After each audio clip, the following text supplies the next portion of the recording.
ராஜேஷ், இந்து முன்னணி வேலூர் கோட்ட அமைப்பாளர், இந்து இளைஞர் முன்னணி வேலூர் கோட்ட ஒருங்கிணைப்பாளர்.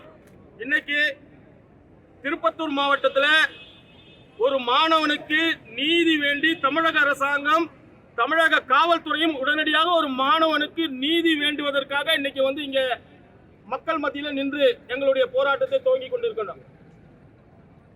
கடந்த 4 நாளுக்கு முன்னாடி முகில டொமினிக் சேவியர் என்ற கூடிய ஒரு பள்ளிக்கூடத்திலிருந்து முகிலன் என்ற ஒரு மாணவன் காணாம போயிட்டாங்க அப்படின்னு சொல்லி கம்ப்ளைண்ட் கொடுக்குது. பள்ளியில போய் கேட்கிறாங்க. அந்த பள்ளிக்கூடத்துல அந்த பள்ளி நிர்வாகிகள் என்ன சொல்றாங்க அப்படின்னு சொன்னா, உங்க பையன் சுவரேறி குதிச்சு போயிட்டாங்க, நீங்க தேடி பார்த்துக்குங்க அப்படின்னு சொல்லி சொல்றாங்க. ஆனா அதுக்கப்புறம் ஒரு 2 நாட்களுக்கு பிறகு திரும்ப காவல்துறை கம்ப்ளைண்ட் கொடுத்தோம் அப்படின்னு சொன்னா உடனடியாக காவல்துறை கம்ப்ளைண்ட் கொடுக்கப்படுது. காவல்துறையும் அந்த பள்ளிக்கூடத்துல போய் சரியான விசாரணை பண்ணல. அந்த பள்ளிக்கூடத்தில் இருக்கக்கூடிய உடனடியாக கம்ப்ளைண்ட் கொடுத்த உடனே அந்த பள்ளிக்கூடத்தில் இருக்கக்கூடிய சிசிடிவி கேமராவை சரியாக இங்க இருக்கக்கூடிய காவல்துறை அதிகாரிகள் அதை ஆய்வு செய்யவில்லை.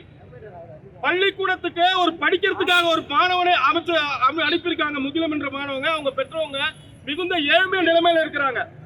அந்த மாணவனை படிக்க அனுப்புறாங்க. அங்க ஹாஸ்டல்ல தங்கி படிக்கிறாங்க. அந்த ஹாஸ்டல்ல என்ன நடந்திருக்கு அப்படின்னா, அது ஒரு சிறுபான்மை கிறிஸ்துவ பள்ளிக்கூடம் என்பதால அந்த ஹாஸ்டல்ல உத்திராட்சம் வைக்க கூடாது அப்படின்னு சொல்லி அந்த பையனை அங்க இருக்கக்கூடிய நிர்வாகத்தால மிரட்டப்பட்டிருக்கிறது. உத்திராட்சம் வைக்க கூடாது, திருநீர் வைக்க கூடாது, கட்டாயப்படுத்தி அந்த முகிலம் என்ற மாணவனுக்கு பைபிளும் சிலுவையும் கட்டாயப்படுத்தி திணிக்கப்பட்டிருக்கிறது. அந்த மாணவன் ஒரு இந்து மாணவன், இந்து சமுதாயத்தை சேர்ந்த மாணவன். அந்த பள்ளிக்கூடத்துல திட்டமிட்டு அந்த பையனை மதமாற்றம் என்ற ஒரு மிகப்பெரிய ஒரு டார்ச்சர் அந்த பள்ளிக்கூடத்தில் நடந்திருக்கு. இந்த ஒரு சூழ்நிலை அந்த பள்ளிக்கூடத்தில் இருக்கு.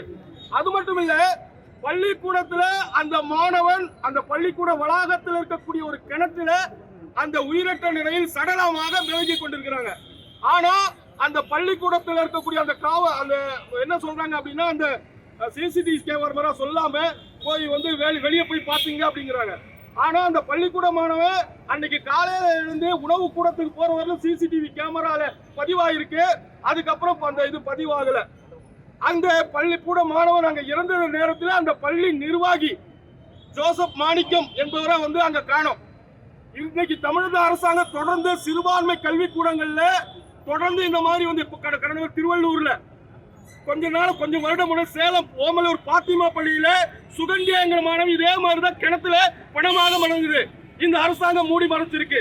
குறிப்பிட்டு இந்த சிறுபான்மை கல்வி நிலையங்கள்ல இந்த பாதிரியார்கள் மூலமாக அங்க இருக்கிற குழந்தைகளுக்கு டார்ச்சர் கொடுக்கப்படுகிறது. உடனடியாக தமிழக அரசாங்கம் மற்ற விஷயத்துக்கெல்லாம் உடனே போராடக்கூடிய தமிழக அரசாங்கம் இன்னைக்கு முதலமைச்சர் ஸ்டாலின் இதுவரையிலும் இந்த மாணவனுக்காக வாய் திறக்கல. ஏன் திறக்கல? அப்பாவி ஒரு ஏழை இந்து மாணவன் அப்படின்னு சொன்னா, இந்து குடும்பம் சொன்னா முதலமைச்சர் ஸ்டாலின் அவர்கள் வாய் திறக்க மாட்டாரா? ஏன் இந்த அரசாங்கம் இந்த மாவட்ட நிர்வாகத்துக்கும் மாவட்ட கல்வித்துறைக்கும் அந்த பள்ளி நிர்வாகத்தில் இருக்கக்கூடிய அந்த நிர்வாகியை ஏன் இன்னும் விசாரிக்கிறதுக்கு கூட்டு போகல? ஏன் கைது பண்ணல? உங்களுக்கு யாரு தடுக்குது? உங்களை அது தடுக்கிறதுக்கு என்ன நோக்கம் இருக்கிறது? ஏன் இதுவரை இதே சாதாரண ஒரு ஏழை குடும்பமாக இருந்தாலும் சரி, சாதாரண ஒரு ரோட்ல போற தப்பு பண்ணா கூட்டு போய் லாடம் கட்டுறீங்கல்ல, கூட்டு போய் லாடம் கட்டி அவனுக்கு இது பண்றீங்கல்ல? ஏன் இவ்வளவு பெரிய ஒரு இன்ஸ்டிடியூஷன்ல ஒரு மாணவன் 4000 பேர் படிக்கக்கூடிய இடத்துல இருக்கக்கூடிய ஒரு மாணவன் இறந்திருக்கிறாங்க. அந்த பள்ளியிலுடன் நிர்வாகியை ஏன் இதுவரையிலும் கைது பண்ண காவல்துறைக்கு எது தடையாக இருக்கிறது? அரசாங்கம் தடை தேடுதா? முதலமைச்சர் ஸ்டாலின் என்ன சொல்லிட்டு இருக்காரு? ஏதாவது அறிக்கை கொடுத்திருக்காரா? அந்த குடும்பத்துக்கு ஏதாவது நிதி உதவி கொடுத்திருக்காங்களா? அந்த குடும்பத்துக்கு என்ன இழப்பீடு கொடுக்க போறீங்க? அந்த குடும்பத்துக்கு என்ன பண்ண போறீங்க? எதற்கெடுத்தாலும் மற்ற விஷயத்துக்கு இழப்பீடு. இதற்கு முன்னாடி ஆட்சி இருக்கும்போது சொன்னீங்கல்ல, இப்ப ஸ்டாலின் என்ன இழப்பீடு அந்த குடும்பத்துக்கு கொடுக்க போறார்? ஒரு மாணவனுக்கு எவ்வளவு கனவோட பள்ளிக்கு படிக்கிறதுக்கு போறாங்க. உங்க பெற்றோர்கள் அந்த பள்ளிக்கு படிக்கிறதுக்கு எவ்வளவு கனவோட அனுப்பி இருப்பாங்க. அங்க திட்டமிட்டு டார்ச்சர் கருது அந்த மாணவன் கொலை செய்யப்படுகிறது. எங்களுக்கு எல்லாம் சந்தேகம் இருக்கிறது.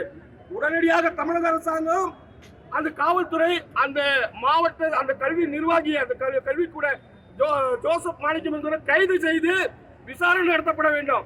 அது மட்டுமில்ல, பாதிக்கப்பட்ட அந்த குடும்பத்திற்கு உடனடியாக தமிழக அரசாங்கம் நிதியுதவி வழங்க வேண்டும். அதுக்கான ஒரு உடனடியாக முதலமைச்சர் பேச வேண்டும். அந்த குடும்பத்துக்கு அரசாங்கம் வேலை வாங்கணும். அந்த பையன் இல்லை இருந்தா என்ன ஒரு இழப்பு இருக்குமோ அந்த இழப்பை சரிகட்ட அரசாங்க வேலை தமிழக அரசாங்க முதலமைச்சர் பண்ணணும். இதை பண்ணல அப்படின்னு சொன்னா அந்த பள்ளிக்கூட நிர்வாகியை கைது பண்ண சொன்னா இன்னும் முன்னாடி அந்த குடும்பத்தை எல்லாம் மக்களை சேர்ந்து மிகப்பெரிய போராட்டத்தை நடத்தும் என்பதை இதன் வாயிலாக தெரிவித்துக் கொள்கிறோம். வேற ஏதாவது